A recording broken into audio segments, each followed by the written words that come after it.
Hello বন্ধুরা, এটা আমার প্রথম ব্লগ আপনাদের সামনে আমি উপস্থাপন করছি। আশা করি এই ব্লগটা আপনাদের সবার ভালো লাগবে। প্লিজ সঙ্গে থাকবেন। এই ব্লগের মধ্যে থেকে আমি আপনাদেরকে দেখাতে চাইছি আমার একটা আন্ডার কনস্ট্রাকশন বাড়ি, যেটি ৩-৪ মাস ধরে তৈরি হচ্ছে। তো প্রথমেই শুরু করা যাক ড্রয়িং রুম থেকে। আমরা এখন আছি ড্রয়িং রুমের মধ্যে। সিঁড়িটি রয়েছে ৩টি ধাপে উপরের দিকে উঠছে, যেটাকে 3-fold সিঁড়ি বলা হয়। আর যে দিকটাতে ক্যামেরাটা আছে এই দিকটা হলো পূর্ব দিক। ঠিক ওখান থেকে দেখুন আমরা ঘরের ডিস্টেন্সটা মোটামুটি ধরে নিতে পারি 18 ফুট মতো আছে লম্বায়, চওড়াতে ওই 10 ফুট মতো। আর এখানে একটা জানলা হবে। এবার আমরা চলুন ঘরের মধ্যে প্রবেশ করে দেখি কোন ঘরটা কেমন। চলুন প্রথমে বাঁ দিকের ঘরটা দিয়েই আমরা শুরু করি। এই ঘরটা মোটামুটি ধরুন 12 ফুট বাই 14 ফুট সাইজের আছে। একটা দক্ষিণ দিকের জানলা, বক্স জানলা করা হয়েছে। আর একটা রয়েছে, আর একটা জানলা ঠিক এখান থেকে বাঁ দিকে রয়েছে, যে জানলাটা পূর্ব দিকে অবস্থিত। এটা এমনি সাধারণ জানলা। জানলাগুলো মোটামুটি ধরুন 5 ফুট বাই 4 ফুট মতো আছে। ঠিক সোজাসুজি আর একটা ঘর আছে, যেটাতে রয়েছে দুটো জানলা। এই দুটো একই সাইজের, 5 ফুট বাই 4 ফুট ওরকম রকমেরই জানলা রয়েছে, দুটো জানলা। আসলে ঘরের মধ্যে যদি হাওয়া চলাচল এবং ঠিকঠাক মতো আলো যদি প্রবেশ না করে, তো ঘরটা ঠিক স্বাস্থ্যসম্মত হয় না। তার জন্য জানলাগুলো একটু বড়ই রাখা হয়েছে। এই ঘরটাতেও তাই দুটো জানলা, একটা ঘরের বাইরের দিকে আর একটা ঘরের ভেতরের পাশেই গলির মধ্যে জানলা রাখা হয়েছে।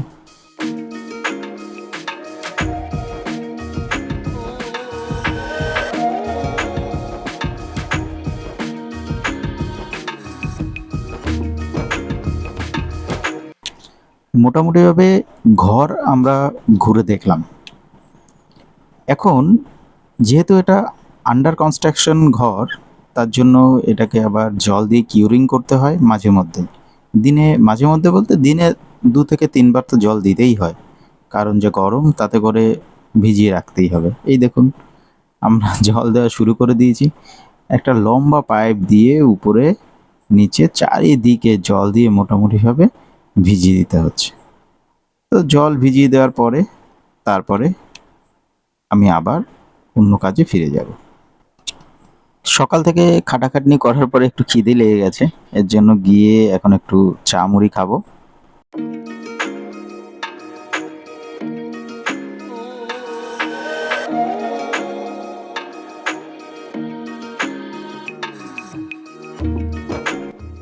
চা মুড়ি খাওয়ার পরে ভেবেছিলাম কম্পিউটারটা একটু ঠিক করব, কিন্তু সেটা ঠিকঠাকভাবে গোছানো হয়নি, কারণ ওটা একটুখানি সমস্যা দেখা দিয়েছিল, অন হচ্ছিল না।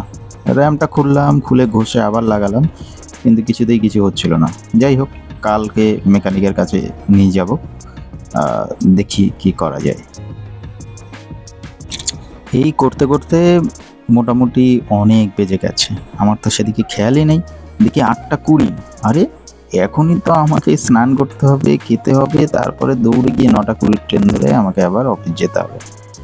চলো আর বেশি কথা বলবো না, এক্ষুনি আমাকে গুছিয়ে নিতে হবে। স্নান করে এসে একদম হাঁপাতে হাঁপাতে নিজেকে রেডি করলাম। তারপরে প্ল্যাটফর্মে গিয়ে দাঁড়াতে না দাঁড়াতেই ট্রেন ঢুকে গেল। তারপরে ট্রেনে চেপে পড়লাম। ট্রেন থেকে নেমে মেট্রো থেকে নেমে এখন পায়ে হেঁটে অফিস যাচ্ছি।